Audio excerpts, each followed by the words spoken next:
Drustan is a character that you may have easily overmissed inside of your playthrough of Lords of the Fallen. I'm going to quickly show you his locations, what you have to do to help him out throughout this quest line, and the achievements that you get from it. So let's get into it.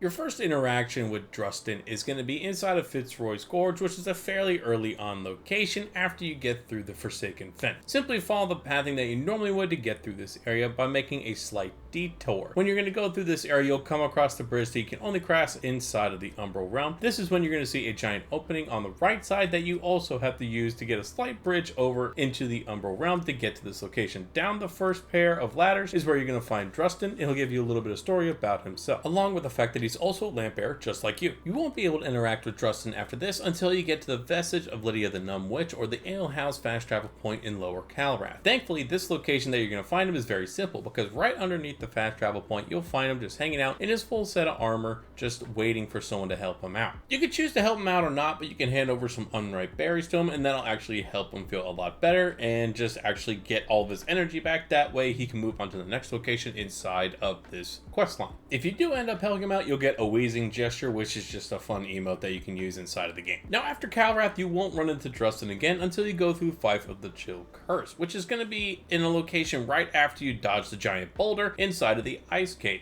You're going to find him huddled next to this old rundown farm inside one of the little shacks that is left, right next to a fire that he's waiting to have lit. Because his hands are frozen, he can't do it himself. You actually do need to light this fire for him, because this actually progresses him forward into the final location where you can get some gear from him. And aside from progressing this side quest line, you'll just get a couple thanks from him and a little bit more backstory about him and his brother Melkior. Now, unfortunately, the final location you do run into Drustan is in the Brommas Castle, which is very endgame, very late game. Follow the pathing that I'm showing you here. After you come across the Fallen Tower, you will need to be in the Umbral Realm, as this just helps you through the pathing. You will find a vestige or a memory inside of the Umbral Realm where you can actually interact with and a little bit more about what happened to Drustan, which is unfortunate because you actually find out that Drustan has been killed by one of the monsters inside of the Umbral Realm, one of the mimics inside this realm. You'll be able to interact with the story and really see that all he's trying to do is pick up something off of the ground, which he didn't understand was actually going to be a mimic that took him to his final resting place. Once you've completed the memory, you can look over to the right and you see another item that you can pick up. This is actually going to be all of Drustan's armor and his hammer, which you can now wear.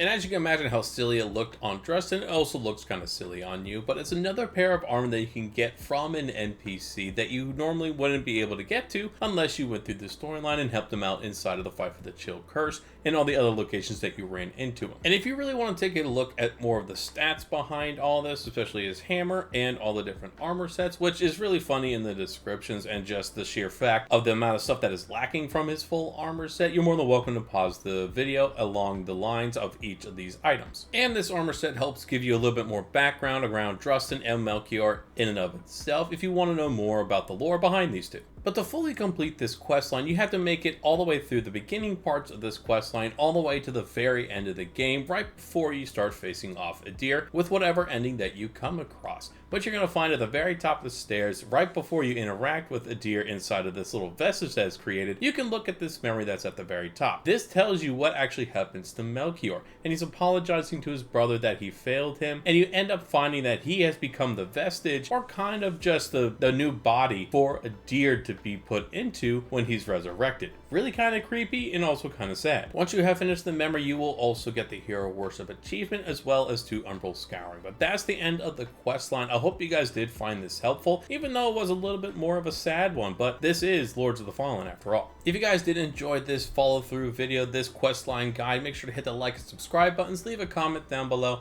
and I will catch you guys in the next video.